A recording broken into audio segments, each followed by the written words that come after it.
Assalamualaikum warahmatullahi wabarakatuh. Apa kabar teman-teman semuanya? Semoga dalam keadaan sehat selalu ya. Baiklah, pagi ini saya akan menjelaskan materi mengenai standar pendidik dan tenaga kependidikan.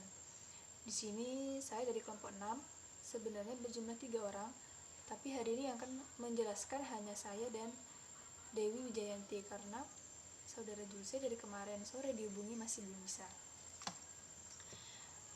Yang pertama, saya akan menjelaskan mengenai apa itu standar pendidik dan tenaga kependidikan. Nah, menurut peraturan pemerintah nomor 19 tahun 2005, standar pendidik dan tenaga kependidikan adalah kriteria pendidikan prajabatan serta kelayakan fisik maupun mental dan pendidikan dalam jabatan.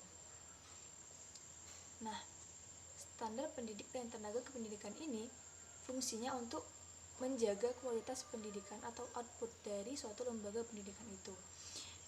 Semakin bagus standar pendidik dan tenaga kependidikannya, maka akan semakin bagus juga output yang akan dihasilkan.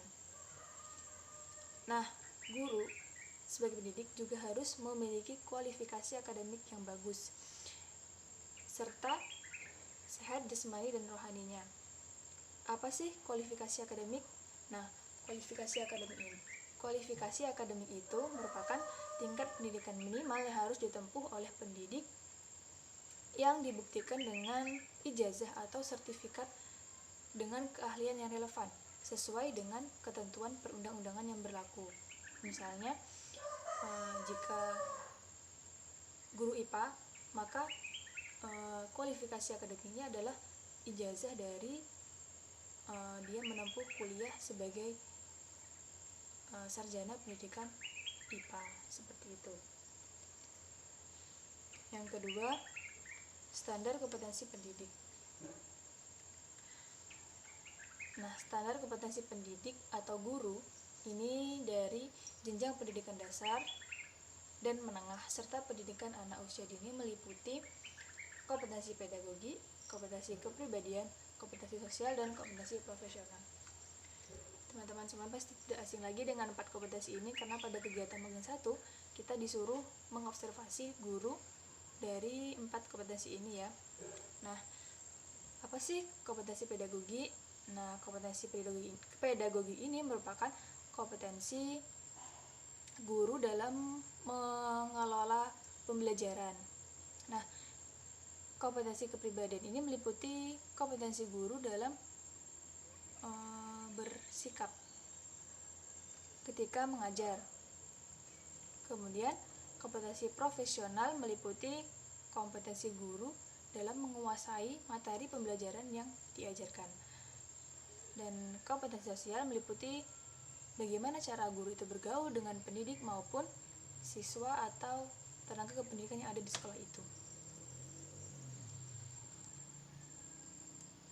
Selanjutnya ada standar kompetensi tenaga kependidikan.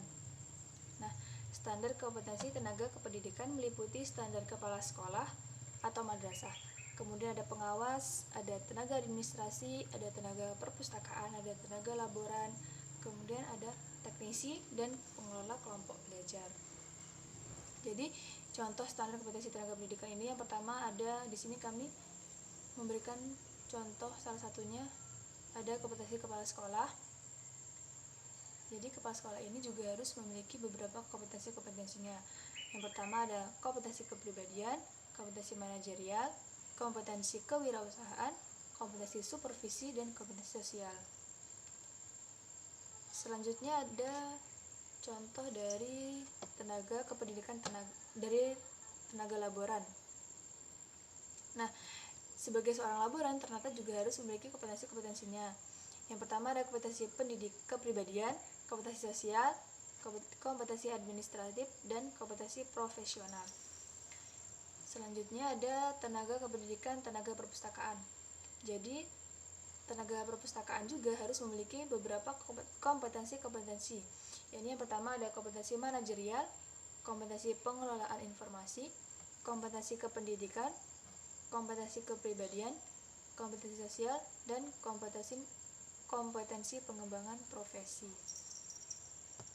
Sekian penjelasan dari saya, nanti akan dilanjutkan oleh Dewi Wijayanti. Terima kasih teman-teman semuanya. Assalamualaikum, selamat menyambut Ramadan.